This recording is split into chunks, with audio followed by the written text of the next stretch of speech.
Hi, எல்லாரும் எப்படி இருக்கிறீங்க? நான் நல்லா சுகமாக இருக்கிறேன். நீங்களும் சூப்பராக இருப்பீங்கன்னு நினைக்கிறேன். இன்றைக்கி நான் பேஷன் ஃப்ரூட் கேக் எப்படி செய்கிறதுன்னு சொல்லித்தர போகிறேன். ஹோப் இந்த வீடியோ உங்களுக்கு யூஸ்ஃபுல்லாகவும் இன்ட்ரெஸ்டிங்காகவும் இருக்குமெண்டு வீடியோவை ஸ்கிப் பண்ணாமல் முழுமையாக பாருங்கள். இந்த வீடியோ உங்களுக்கு பிடிச்சிருந்ததுன்னா தம்ஸ் அப் பண்ணுங்கள்.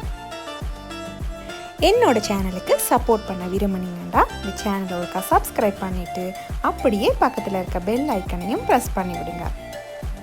இந்த ரெசிபிக்கு ஜெர்மனில் மரக்கூஜா டோர்ட்டர்னு சொல்லுவாங்க. இந்த கேக்கை டெசர்ட்டாகவும் சர்வ் பண்ணலாம். இந்த கேக்கோட பேஸுக்கு ஒரு கேக் லேயர் ஒன்று யூஸ் பண்ணுவாங்க. ஆனால் இன்றைக்கி நான் ஒரு பிஸ்கட் வகை ஒன்று தான் யூஸ் பண்ண போகிறேன்.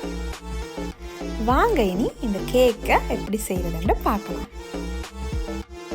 முதலாவது நான் இந்த கேக்குக்கு தேவையான பேஷன் ஃப்ரூட் ஜூஸை செஞ்சு கொள்ள போகிறேன். இது மாதிரி நாங்கள் பேஷன் ஃப்ரூட்டில் இருந்தும் ஜூஸ் எடுத்துக்கொள்ளலாம். இல்லாட்டி கடையில் இருக்கிற மரக்கூஜா சாஃப்ட் வாங்கிக்கொள்ளலாம். இந்த கேக்குக்கு 600 மில்லிலிட்டர் ஜூஸ் தேவைப்படுது. ஸோ 3 பேஷன் ஃப்ரூட்டை எடுத்து அதில் இருந்து ஜூஸ் எடுத்துக்கொள்ள போகிறேன். பேஷன் ஃப்ரூட்டில் இருக்கிற அந்த சத பகுதியை மிக்சி ஜார் ஒன்றில் போட்டுட்டு மிக்சியில் 2 பல்ஸ் விட்டுக்கொள்ள போகிறேன். பிறகு நான் பேஷன் ஜூஸை வடிகட்டி போகிறேன். துணியால் நீங்கள் வடிகட்டி கொண்டால் இதை விட ஈஸியாக இருக்கும். இனி நான் இந்த பேஷன் ஜூஸோட 2 கப் தண்ணி சேர்த்துக்கொள்ள போகிறேன். இனி நான் இந்த பேஷன் ஜூஸுக்கு சுகர் சேர்த்துக்கொள்ள போகிறேன். இந்த பேஷன்ட புளிப்புக்கு ஏற்ற மாதிரி நான் 3 கரண்டி சுகர் சேர்த்துக்கொள்கிறேன்.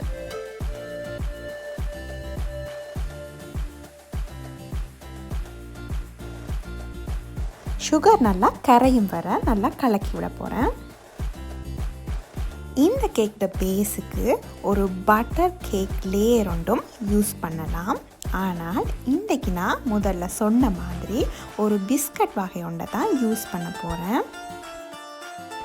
இந்த பிஸ்கட் லைட்டான ஒரு ஸ்வீட்னஸோடு இருக்கும்.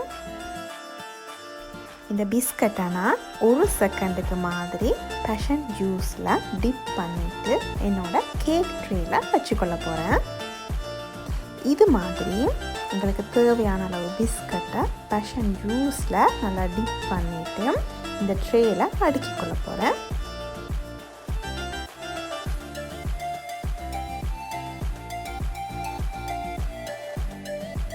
இப்போ நான் இந்த கேக்குக்கான க்ரீமை செஞ்சு கொள்ள போகிறேன். இந்த கேக்கு தேவையான க்ரீமை செய்கிறதுக்கு நான் முதலாவது 1 கப் ஹெவி க்ரீமை நல்லா விப் பண்ணி கொள்ள போகிறேன்.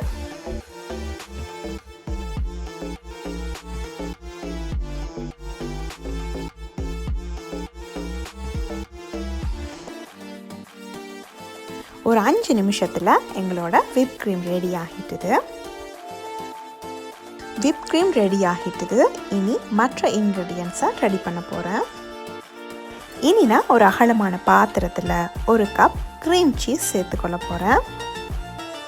க்ரீம் சீஸோட நான் 1 கப் கர்ட் சேர்த்துக்கொள்ள போகிறேன். இங்கே குவாக்குன்னு சொல்லுவாங்க. நான் இது செஞ்சு கொண்டிருக்கும் போது கேமராவை நான் கவனிக்க இல்லை, அது அவுட் ஆஃப் ஃபோக்கஸில் இருக்குது. இனி நான் இந்த குவாக்கும் க்ரீம் சீஸும் ஒன்றா செய்கிறதுக்காக ஒரு பீட்டரால் பீட் பண்ணிக்கொள்ள போகிறேன். இப்போ நான் இதோட 2 பேக்கெட் வெனிலா சுகர் சேர்த்துக்கொள்ள போகிறேன். வெனிலா சுகர் இல்லாட்டி வெனிலா எசன்ஸ் 2 டீஸ்பூன் சேர்த்துக்கொள்ளலாம்.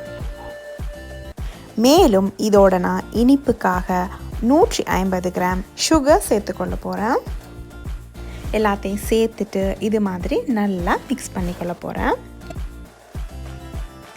இந்த மிக்ஸ் நல்லா மிக்ஸ் ஆன பிறகு பீட் பண்ணி எடுத்து வச்சிருக்கிற விப் க்ரீமை இதோட நான் சேர்த்துக்கொள்ள போகிறேன். விப் க்ரீமையும் சேர்த்துட்டு அதையும் நான் நல்லா மிக்ஸ் பண்ணிக்கொள்கிறேன்.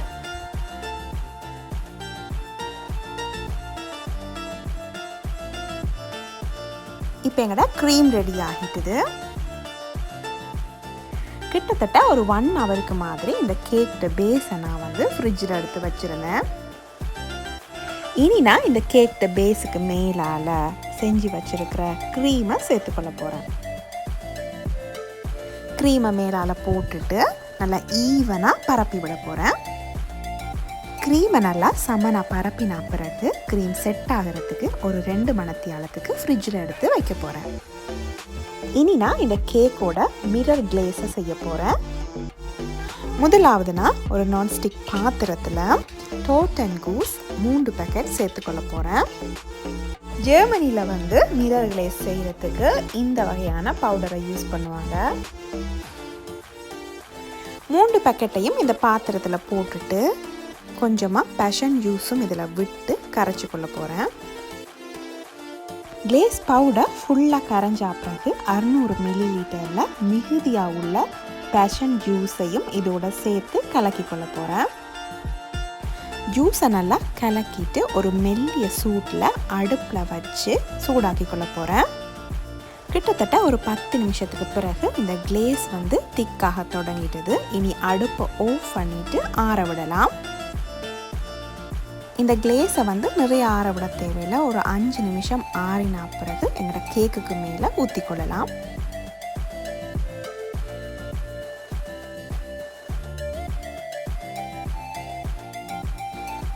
இனி நான் 2 மணித்தியாலமாக ஃப்ரிட்ஜில் இருக்கிற கேக்கை எடுத்து இந்த கிளேஸை ஊற்றி கொள்ள போகிறேன். இந்த கேக்கை நீங்கள் ஓவர் நைட் ஃப்ரிட்ஜில் வச்சுட்டு எடுக்கணும். இல்லாட்டி அட்லீஸ்ட் 4 ஹவர்ஸ் ஆவது ஃப்ரிட்ஜில் வச்சுட்டு தான் சர்வ் பண்ணணும். இன்றைக்கி நான் ஓவர் நைட் ஃப்ரிட்ஜில் வச்சுட்டு தான் சர்வ் பண்ண போகிறேன். உண்மையிலேயே இந்த கேக் நல்லா க்ரீமியாக டேஸ்டியாக இருந்தது. நீங்களும் கட்டாயம் செஞ்சு பார்த்துட்டு எப்படி இருந்ததுன்னு கமெண்ட் செக்ஷனில் கமெண்ட் பண்ணுங்கள். ஓகே ஃப்ரெண்ட்ஸ், நான் நம்புகிறேன் இந்த வீடியோ உங்களுக்கு இன்ட்ரெஸ்டிங்காகவும் யூஸ்ஃபுல்லாகவும் இருந்திருக்குமெண்டு. இது மாதிரி மேலும் வீடியோக்களை பார்த்து ரசிக்கிறதுக்கு என்னோட சேனலை சப்ஸ்கிரைப் பண்ணிடுங்க.